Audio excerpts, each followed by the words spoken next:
শুরু করেন। বিসমিল্লাহির রহমানির রহিম। আমি শিবলু। নাম বলেন। আমার নাম শিবলু। আমি হলাম জুরাইনের বাসিন্দা। জুরাইন শাহী জামের মসজিদ। এই মসজিদে আপনার নতুন করে কিছু নাশকতার লোক মসজিদে ঢুকছে। ঢুকা প্রথমেই এক মুসল্লিকে তারা অনেক মারধর করেছে। মারধর করার পরে সে অনেক আহত হয়েছে। তাদের পুরো ফ্যামিলির নাতি পুতি শুদ্ধ একটা মুসল্লিকে মারছে।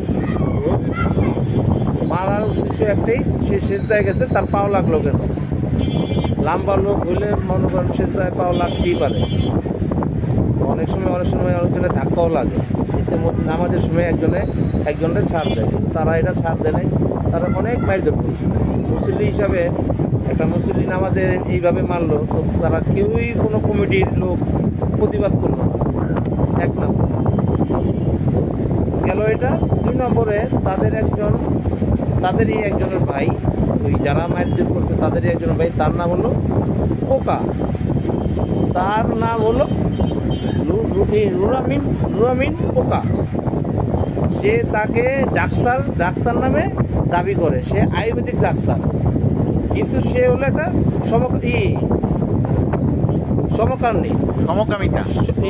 সমকামিকা।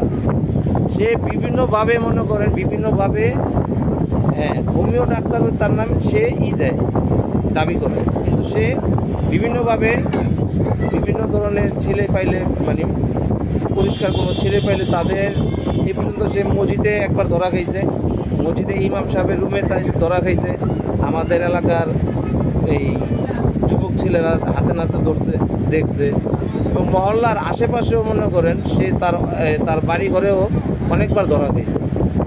এই ধরনের খারাপ কার্যকলাপের জন্য সে অনেক জায়গায় ধরা খাইছে। কিন্তু এই লোক যদি মনে করেন মসজিদে, যে আপনি যদি চিন্তা করে যে আমি এই মসজিদ কমিটি চালাবো, মসজিদ কমিটি করুন, তার পিছনে কেউ দাঁড়ায় নামাজ পড়বো, তো তার পিছনে সেজদায় যদি একজন দাঁড়ায় নামাজ পড়ে, আমি মনে করি যে এটা নামাজটা তার সঠিক শুদ্ধ হবে না, শুদ্ধ হবে না। কারণ তার সাথে যদি একটু টাচ খায়, সে ব্যক্তির অজু ভেঙে যাবে, সে নাপাক হয়ে যাবে। কারণ সে নিজে তো নাপাক না, পাক না, সে তো পাক না। আপনার এই যে তারা কি ধরছেন, কখনো ধরে কোনো বিচারের আওতায় আনছেন বা কোনো? শুধু একজন না, এই পর্যন্ত অনেকবার তারা বলা হয়েছে। তার পরিবারের থেকে নিয়ে আমি একটা ধারণা করে বলতেছি, তো মহল্লায় সে অনেকবারই ধরা গেছে। তার বাড়ির ভাড়াটিয়া থেকে নিয়ে মহল্লার অনেক ভাড়াটিয়া, স্থানীয় পোলাপান, সবাই এই বিষয়টা জানে। কিন্তু তারা একটু ওই প্রভাবশালী দেখা অনেকে মনে করেন বলে না, বিষয়টা তুলে ধরে না, অনেকে বিচার পায় না। এই হলো আপনার কথা। আর কোনো কথা আছে?